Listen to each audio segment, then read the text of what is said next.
Mailbag time here on NBA Now by Chat Sports. Harrison Graham and Chase Sr. with you. Use hashtag NBA or Super Chat to get your questions on the show. Zay's View, first up, the Toronto Raptors are winning the championship next season. We getting Kim Birch and a top first-round pick and an all-star in the offseason because of cap space. Hey, if you're going to be that positive, good for you.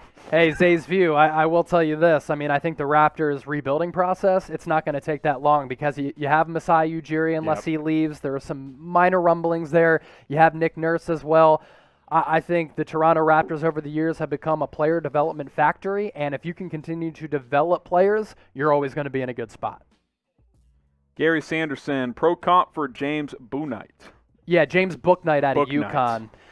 James Bouknight, oh man, an NBA comp, I'm not sure, but I will tell you this, like he can pour it up and pour it in as a really elite scorer, maybe a better defender than like a Lou Williams. Okay. He kind of reminds me of Lou Williams. Now, Lou Williams is very, very one-sided. Yeah, he can only play defend. offense and, goes on trips to get chicken wings and stuff. Yes. But James Bouknight, in terms of offensive scoring and offensive ability, reminds me a little bit of Lou Williams. Okay.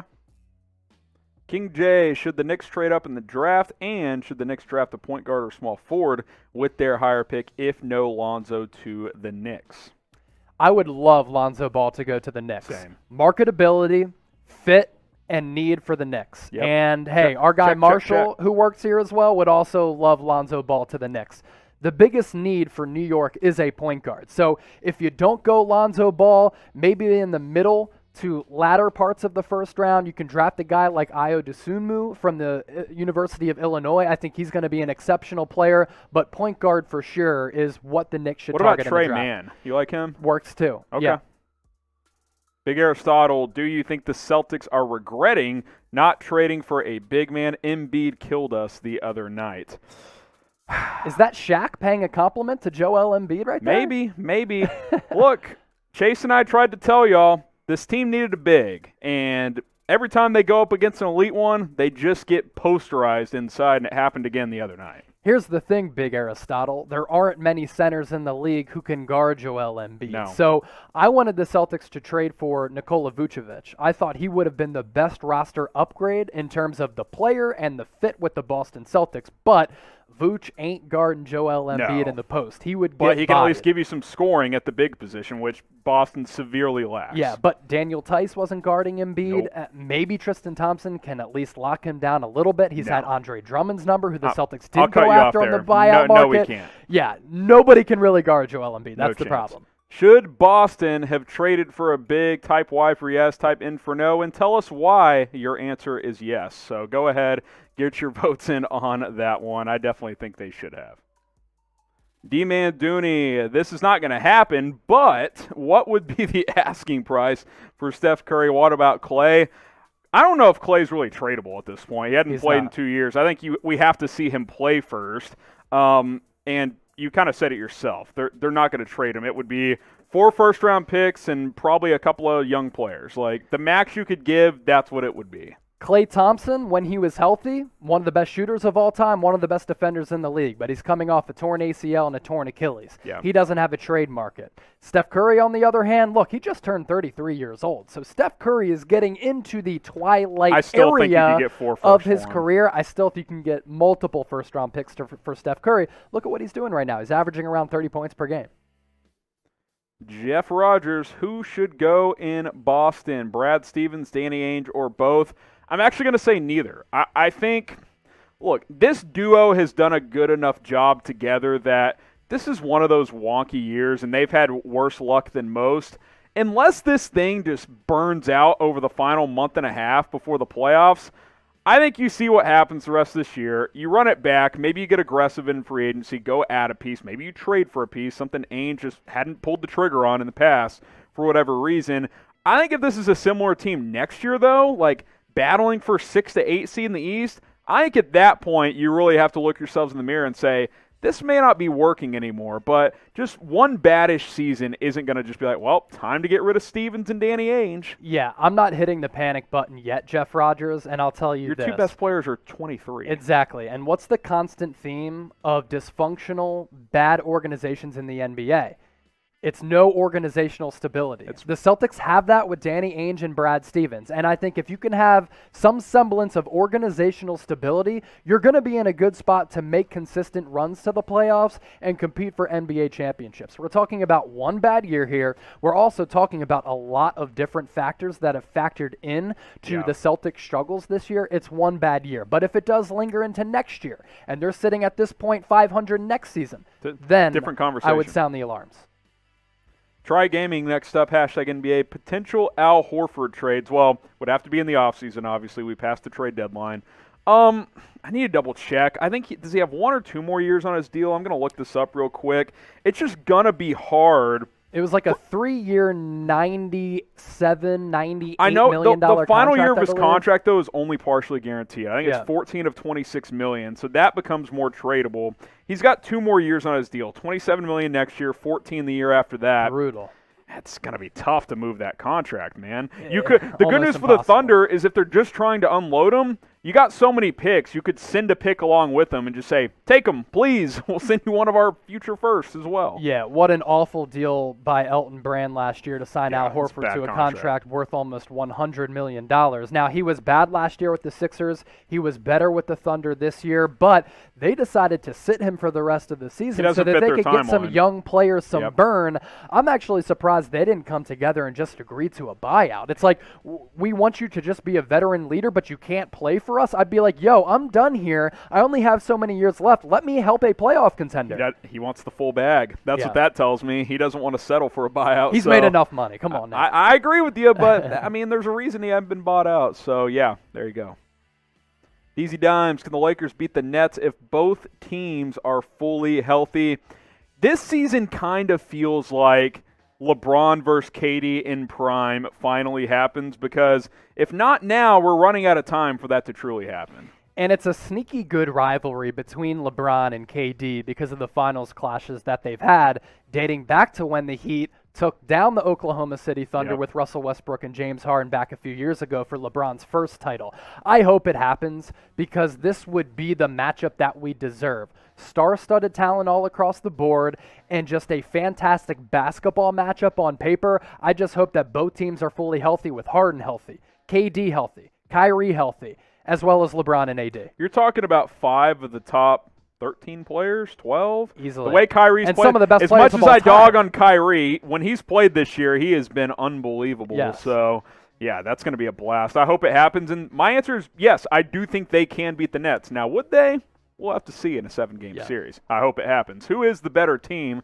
Type LAL for the Los Angeles Lakers, BKN for the Brooklyn Nets. Where are you leaning here?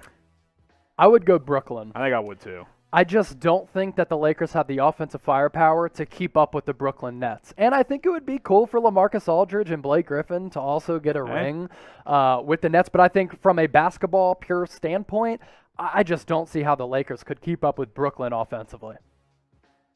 The R&B Bros, what player should the Warriors sign before the buyout market deadline? They don't need to sign anybody. The deadline's tonight if you want to add a player, or tonight as in Friday, depending on when you're watching, to add a player for the playoffs. There's not really any big names out there, and the Warriors aren't contending. Yeah, and the Warriors signed Gary Payton II yesterday from the Raptors 905 from the G League level to get their roster to the minimum of 14 players. Play the young guys. Just play the young guys. Like I said earlier, I think the Warriors secretly sold, and there's not really a playmaker out there on the buyout market who they could sign to help them this year. Let Steph cook and play the young guys. Now, today's show is presented by the Newsbreak app. Chase, I know you are a big fan of this product. Chat Sports has partnered up with these guys. Why don't you tell our audience a little bit about what Newsbreak is all about? Yeah, so if you go to chatsports.com/newsbreak, download the Newsbreak app on your iPhone or your Android. The beauty of the Newsbreak app, you can get everything on one single feed. We're talking news, weather, pop culture, entertainment, food, everything that's kind of happening in your neighborhood. You type in your zip code, and everything is kind of aggregated on one single feed, and that's the great feature of this app. It offers so much, and for me, like, I'm a guy who obviously loves sports, but I have interests outside of sports. So how do I stay up to date with everything that's going on in the world, including my interests like music, food, entertainment? I just kind of organize it all in the Newsbreak app, and it's right there for me. Here's what's great about the Newsbreak app, too. It's going to base it on your zip code, your city, and it's going to send you stories and updates on stuff going on in your community. Like Chase said, politics, news. They have a sports page as well. You can find videos from various chat sports channels also. chatsports.com/newsbreak. Go ahead and use that link and download the app today. Next up on our mailbag, Rashard Ali. If LeBron and AD come back and win the championship, will this be his best championship? We actually talked about this in the Chat Sports Good office. Timing. I think beating the 73-9 Warriors will always be his best championship, but if they beat the Nets, that would be a good one as well. 73-9 Warriors, and they came back from 3-1 to do so. Yeah. Nothing is topping that. The only thing that would make this championship legit, it'd be championship number 2. It'd be his with fifth. The Lakers. Yeah, championship number 2 with the Lakers. It'd be his 5th, and it'd be back-to-back. And he'd come back from an injury, but it's not like it was a catastrophic injury or they had to deal with a bunch of adversity. So coming back from 3-1 against the Warriors, the number 1 title for LeBron. Karen Fong, Knicks free agency. It's going to be interesting because the draft is first, so are they going to look at a point guard in the draft? Because I'm with you.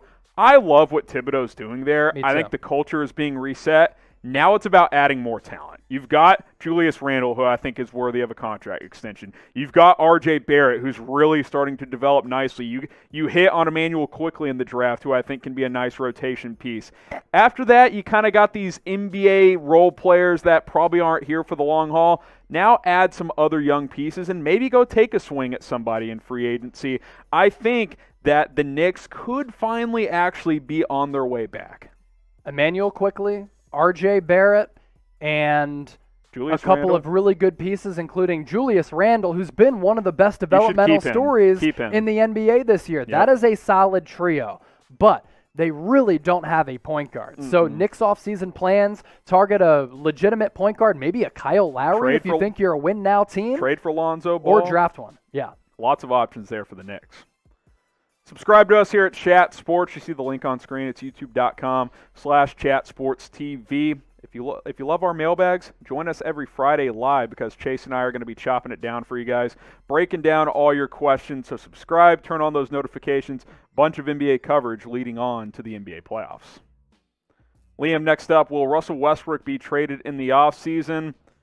Our team's still trying to trade for Westbrook at this point. I think the only reason the Wizards traded for him was to get rid of John Wall.